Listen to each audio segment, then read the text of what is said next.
Welcome to Durbania. I'm Durbin, and I'm in the backseat of a car. I'm in the backseat of a car because just got back from New Zealand to the biggest storm to hit California in like 6 years or something crazy. So big that they actually named this storm Lucifer, and so big I might not actually even be able to drive home tonight, which is kind of a fascinating thing.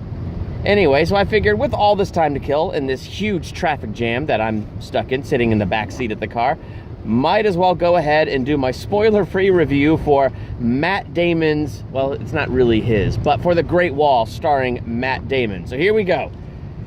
It's the definition of mediocre. It was, I don't know, it just wasn't that good. Got to see it in New Zealand right before I left, and the story's okay. It's kind of interesting. The idea that a Great Wall was built to keep out these monsters, like the whole legend, the whole fantasy aspect of that sounds really interesting. I just don't feel like it was executed that well. It just wasn't, the monsters really weren't that scary. And I mean, really everything about this movie was just simply mediocre.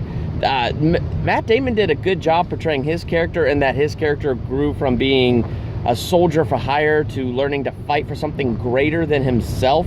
And so he acted out that journey pretty well. But things like where he was supposed to have an accent. So at one point, the accent was so bad, I can't figure out where the accent is from. I don't even know where his character's from or where the accent's from. All I know is the accent was just, it was so bad. Other points in the movie, I think he forgot he was supposed to be doing an accent, and so he didn't even have an accent. So things like that, like, I don't know. I guess this review is kind of sweet and short. The action scenes were pretty good, but again, I just go with it mediocre. The action was mediocre, the monsters were mediocre, but I will say, even though I'm saying all of this, I was still mildly entertained. It's not the worst movie I've seen this year, and I wouldn't put it in like my top 5 worst list, so I'd say this is something that you would watch when it pops up on Netflix or streaming or something like that. So anyway, I'd give this movie a C-.